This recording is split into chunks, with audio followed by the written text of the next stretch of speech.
1장 내용 끝났고 이제 2장 들어와서 2장 쪽은 자본 예산에 대한 얘기인 거죠. 그래서 투자에 대한 의사결정 문제인 거고, 독립적인 투자안이면 그 투자안을 실행할 거냐 말 거냐, 상호 배타적인 투자안이면 여러 개 투자안들 대부분 2개 나올 거고, 그 중에 A 하는 게 좋은 거냐 B 하는 게 좋은 거냐에 대한 의사결정 해보자라는 거죠. 자, 그런 자본 예산에서 가장 기본이 되는 2가지 사항은, 예를 들면 A 투자안 할 거냐 말 거냐 하는 의사결정할 때에는 가장 기본적인 게 그 A 투자안의 수면제 가치인 NPV를 구해볼 건데, 그러기 위해서는 A 투자안 실행했을 때에 발생될 현금 흐름은 어떻게 발생하느냐 하는 걸 계산해 봐야 되고, 그다음 계산된 현금을 가지고 할 거냐 말 거냐 하는 의사결정을 들어가는 경제성 분석에 들어가야 되는 거죠.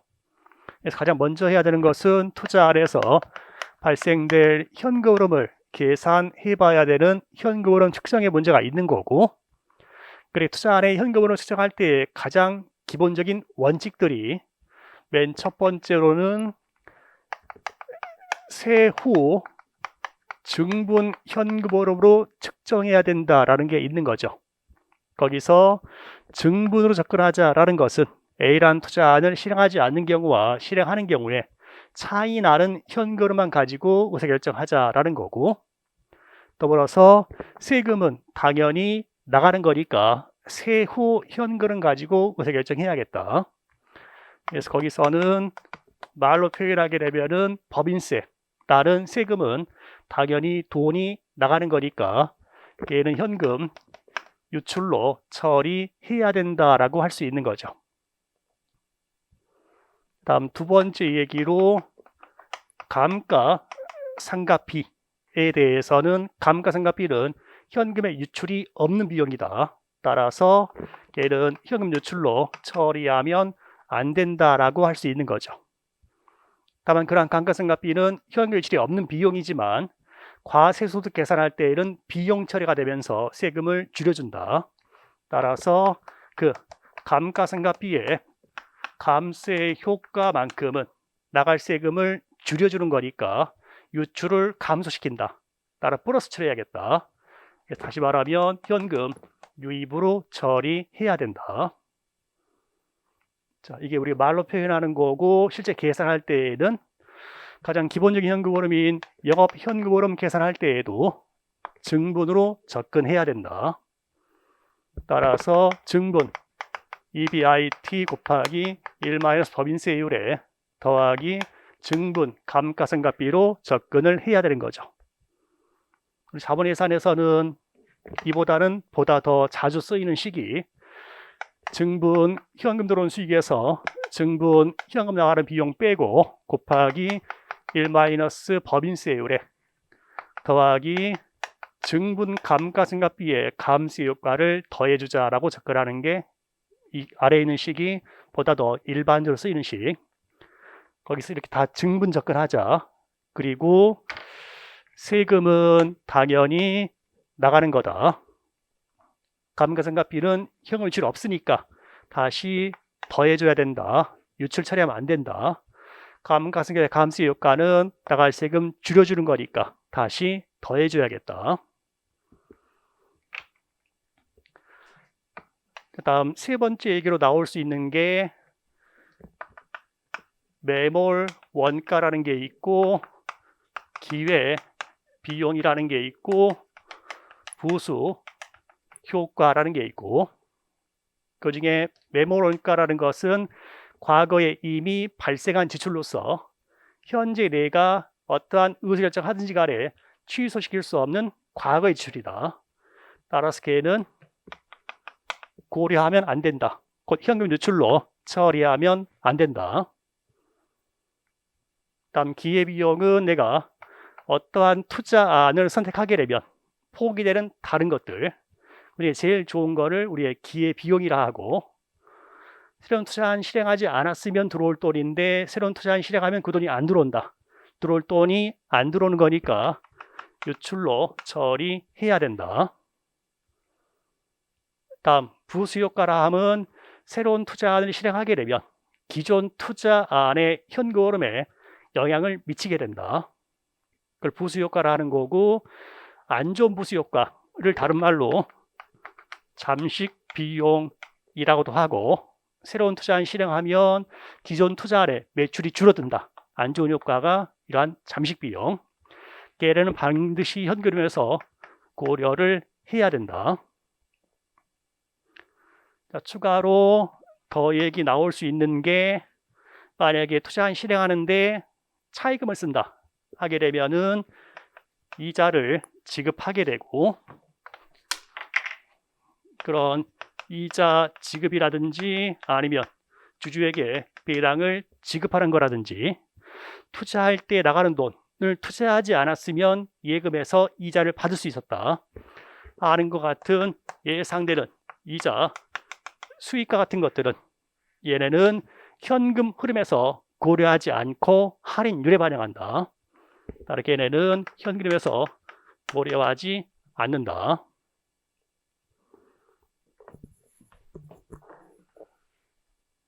자, 우리 23페이지에 1번 문제로 가게 되면요.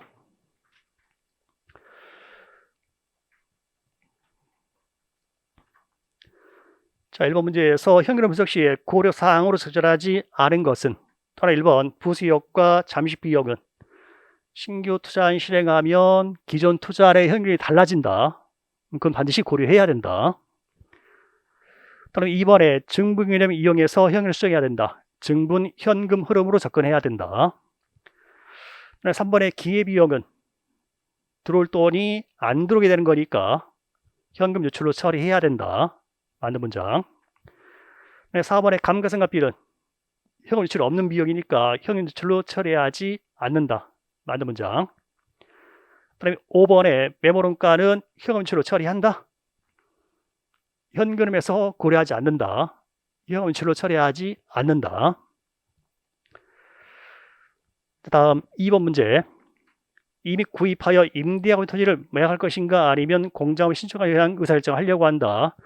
가장 세게 표현한 것은 토지의 취득원가는 5억 원이고 처분하면 7억 원 받을 수 있고, 현재는 임대하면서 수취하는 임대료는 80만 원이다. 자, 과거에 토지를 5억 원 주고 구입을 했었다. 그 토지를 지금 임대해주면서 임대료로 80만 원을 받고 있었다. 만약에 문제와 다르게 내가 하려는 의사결정이 걔를 계속해서 임대할 거냐 아니면 거기다가 주차장을, 공장 건물을 신축할 거냐 하는 의사결정이었다면, 이런 의사결정이었다면, 거기서 과거에 5억 원 주고 샀었다는 것은 아무런 의미 없는 숫자다. 우리한테 지금 과거 5억 원 주고 샀다는 것을 취소시킬 수 없는 거니까. 다만 그걸 현재 임대하면서 임대료 80만 원 받고 있었는데 계속해서 임대할 거냐 아니면 공장 건물을 신축할 거냐에 대한 의사결정이었으면, 그런 의사결정에서는 공장을 신축하게 되면 임대를 안 하는 거니까 들어올 임대료가 안 들어오게 된다. 그러한 경우에는 이 임대료가 공장 건물 신축에 대한 기회 비용이었을 텐데 현재는 하려는 의사결정이 맨 첫 번째 줄에 임대하고 있는 토지를 매각할 것인가 아니면 공장 건물을 신축할 것인가에 대한 의사결정을 하려고 한다. 우리가 하려는 의사결정이 임대하면서 임대료로 80만 원을 받고 있던 토지인데 걔를 매각할 거냐 아니면 공장 건물을 신축할 거에 대한 의사결정을 하려는 거죠. 하려는 의사결정이 그 토지를 팔아버릴 거냐 아니면 건물 지을 거냐, 어떠한 의사결정 하든지 간에 더 이상 임대는 안 하는 거다.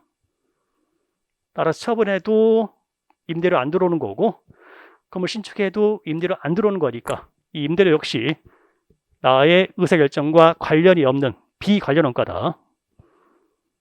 다만 매각하면 7억 원 들어올 건데 공장을 신축하게 되면 이 7억 원이 안 들어오게 된다.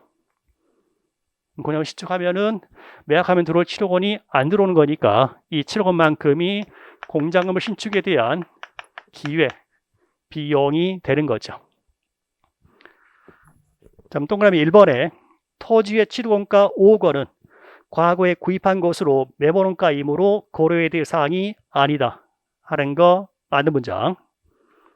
어떠한 의사결정 하든지 간에 5억 원 주고 샀었다라는 건 취소시킬 수 없다. 또는 2번에 토지의 임대료 80만 원은 기회비용이므로 고려해야 된다. 지금 하려는 의사결정은 어쨌건 임대는 안 하기로 한 거다. 따라서 임대료 80만 원, 이 의사결정에서는 기회비용 아니고 비관련원가다. 다음에 3번, 매각하여 받을 수 있는 7억 원은 관련 현금이 아니다. 공장 건물 신축에 대한 기회비용이다. 매각하면 들어올 돈인데 안 들어오는 거니까 현금 유출로 처리해야 되는 거고. 그다음에 4번에 공장 건물의 신축 비용은 고려 대상이 아니다. 공장을 신축하면 나갈 돈이니까 반드시 고려해야 되는 현금 흐름인 거고. 그다음에 5번에 매각가액 7억 원과 장부가액 5억 원의 차액인 2억 원에 대한 예상 이자 수익은 이자 지급, 배당 지급, 예상 이자 수익은 다 할인율에 반영한다. 따라서 현금에서 고려하지 않는다.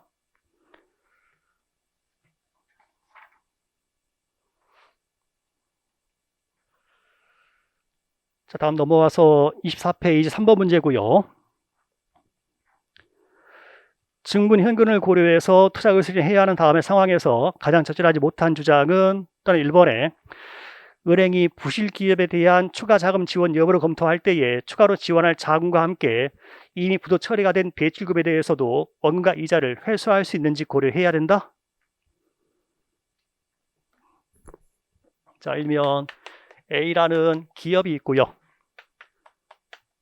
은행이 있어요.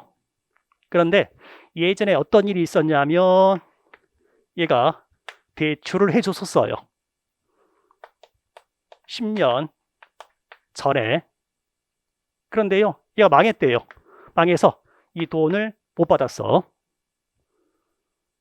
자, 이랬던 적이 있는 얘기인데 지금 이 A라는 기업이 은행한테 신규로 대출을 해달라고 요청하고 있어요.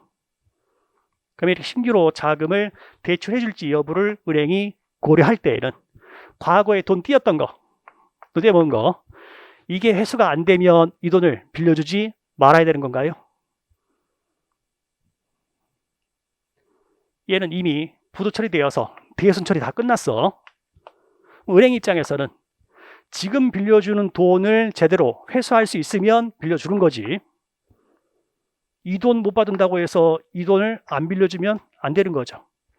얘는 이미 과거에 끝난 일이라고요. 곧 매몰원가라고. 지금 빌려주는 돈을 제대로 할 수 있으면 빌려주는 거지. 이 돈 못 받는다고 해서 신규 돈을 안 빌려주면 의사결정이 잘못되는 거죠.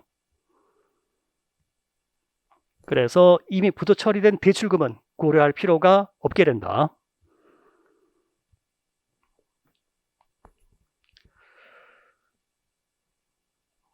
다음 동그라미 2번.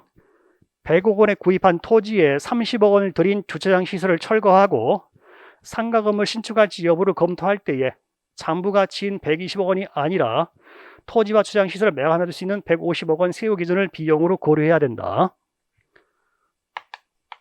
토지를 과거에 100억 원에 취득했었어요.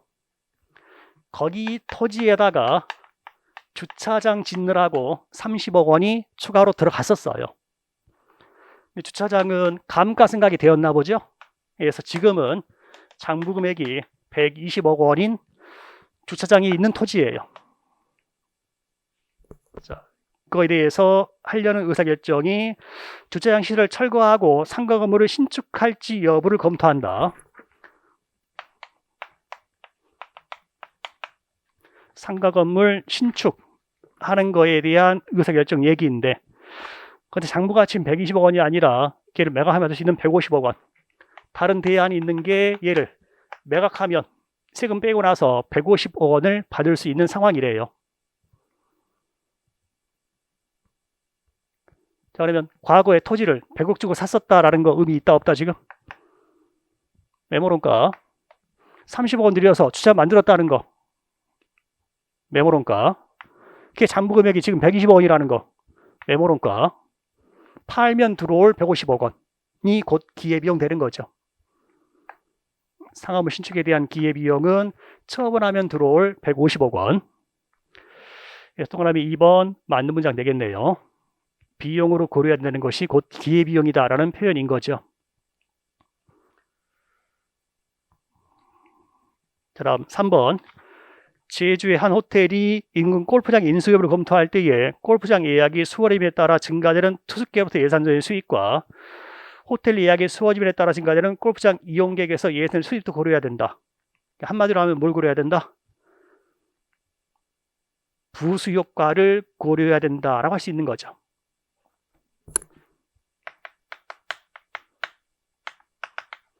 자, 해서 호텔이 있고 인근에 있는 골프장 인수 여부를 검토할 때에 골프장이 굴러가면서 나온 수익, 골프장이 굴러가면서 들어간 비용뿐만이 아니라 우리 호텔에 오시면 우리 제2 골프장 이용을 쉽게 해드릴게요. 여기 쉽게 갈 수 있으니까 호텔 수입이 증가될 수도 있는 거고, 골프장 오시면은 호텔 쉽게 이용해 드릴 수 해드릴게요. 골프장에 수익이 더 증가되는 부분도 있다. 그걸 모두 다 고려해야 된다 하는 게 부수 효과를 고려해야겠다. 이건 긍정적인 방향의 부수 효과인 거고, 부정적인 부수 효과를 잠식 비용이라고 하는 거고, 만약에 신제품을 발매하게 되면 그 제품의 매출이 줄어들 수 있다. 이게 안 좋은 부수 효과인 잠식 비용 얘기인 거고, 또는 3번은 부수 효과는 고려해야 된다 해서 맞는 문장. 4번에 신제품 발매부를 검토할 때에 원자재 추가 구입에 따른 외상 매입금의 증가와 재고 자산 및 보관 창고 비용의 증가, 그리고 현금 보유액의 증가도 고려해야 된다. 한마디로 하면 뭘 고려해야 된다? 순 운전 자본의 증감을 고려해야 된다라고 할 수 있는 거죠.